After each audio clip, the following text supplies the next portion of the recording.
Shalom saudara-saudari terkasih yang dikasihi dan diberkati Tuhan dimanapun Anda berada.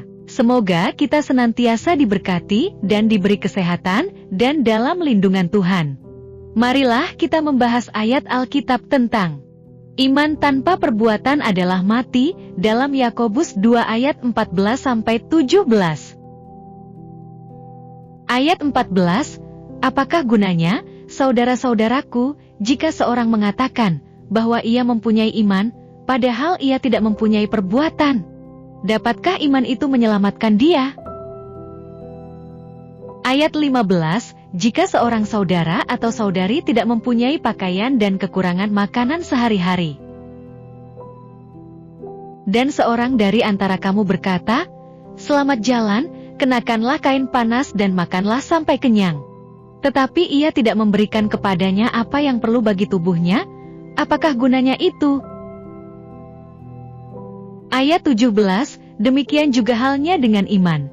Jika iman itu tidak disertai perbuatan, maka iman itu pada hakikatnya adalah mati. Iman itu benar-benar nyata ada. Inilah yang ingin dijelaskan oleh Yakobus di ayat 17, jika iman itu tidak disertai perbuatan, maka iman itu pada hakikatnya adalah mati. Bahwa iman itu bukanlah sesuatu yang tidak tampak tersimpan di dalam hati, tetapi iman akan mendorong seseorang untuk mewujud nyatakan imannya melalui perbuatan, atau bisa dikatakan bahwa iman itu bersifat aktif. Misalnya seseorang yang berdoa kepada Tuhan mengharapkan berkat Tuhan, maka imannya akan mendorong dia untuk bekerja lebih besar untuk mendapatkan berkat yang dimohonkan dari Tuhan. Namun jika ada seseorang yang berdoa memohon berkat Tuhan, namun dia hanya diam menanti mengharapkan suatu keajaiban terjadi, maka ini namanya iman yang mati. Jika kita membaca ayat 19, jika hanya sebatas percaya, maka setan-setan pun percaya pada kuasa Tuhan, bahkan mereka gemetar pada kuasa Tuhan. Sehingga apa yang membedakan kita dengan setan-setan jika hanya sebatas percaya? Yang menjadi kelebihan kita adalah bahwa kita menyerahkan hidup kita kepada Tuhan untuk melakukan firman-Nya, ketundukan di bawah Tuhan. Kemudian kalau kita melihat di ayat 18 dikatakan bahwa kita tidak akan bisa menunjukkan iman kita tanpa perbuatan, sebab hanya dengan perbuatan nyatalah iman itu bisa ditujukan. Sama seperti Tuhan Yesus mengatakan, pohon yang baik akan menghasilkan buah yang baik dan pohon yang tidak baik akan menghasilkan buah yang tidak baik. Matius 7 ayat 17. Kemudian Tuhan Yesus juga mengatakan, bukan setiap orang yang berseru kepadaku, "Tuhan, Tuhan," akan masuk ke dalam kerajaan sorga, melainkan dia yang melakukan kehendak Bapa-Ku yang di sorga. Matius 7 ayat 21. Seperti yang dikatakan juga dalam nas ini, jika ada seseorang yang tidak mempunyai pakaian dan makanan dan kita hanya mengatakan, "Kenakanlah kain panas dan makanlah sampai kenyang," tetapi kita tidak memberikan makanan dan kain panas, apakah maksudnya? Iman itu tidak cukup kata-kata tetapi juga tindakan nyata.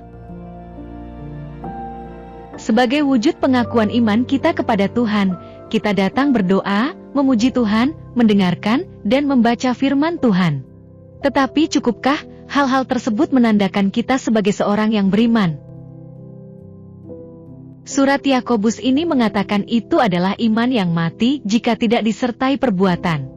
Jika kita benar-benar percaya kepada Tuhan, maka pengakuan iman kita itu tentu harus nyata juga melalui kehidupan dan perbuatan nyata kita. Jika tidak demikian, mungkin saja justru kita akan menjadi batu sandungan kepada orang lain.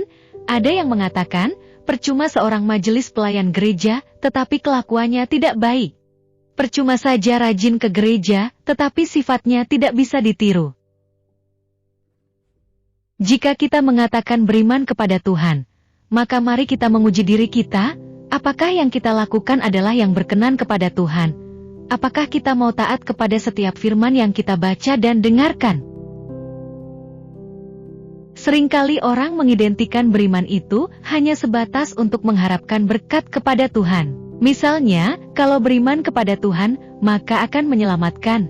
Percayalah kepada Tuhan, karena bagi Tuhan tidak ada yang mustahil, Tetapi kita melupakan sisi lain dari iman, yaitu kita beriman kepada Tuhan itulah supaya kita dipakai Tuhan menjadi berkat. Tuhan Yesus mengingatkan kita jika iman tidak menghasilkan buah, maka sama seperti pohon yang tidak berbuah akan ditebang dan dibakar, sebab Tuhan mengharapkan buah yang banyak dari firman yang ditanamkan dalam diri kita, bahwa iman itu akan menjadi berkat bagi diri kita, dan juga berkat bagi banyak orang. Adalah baik jika kita seorang yang selalu rajin membaca dan mendengarkan firman Tuhan, tetapi akan jauh lebih baik lagi jika kita lebih rajin lagi melakukan firman Tuhan. Adalah baik jika kita memiliki suara yang indah memuji Tuhan, namun jauh lebih baik jika sikap dan perbuatan kita lebih indah dari suara kita memuji Tuhan. Demikian tadi pembahasan tentang ayat Alkitab, iman tanpa perbuatan pada hakikatnya adalah mati. Terima kasih, semoga bermanfaat dan dapat menjadikan iman kita semakin kuat. Tuhan selalu memberkati kita. Amin.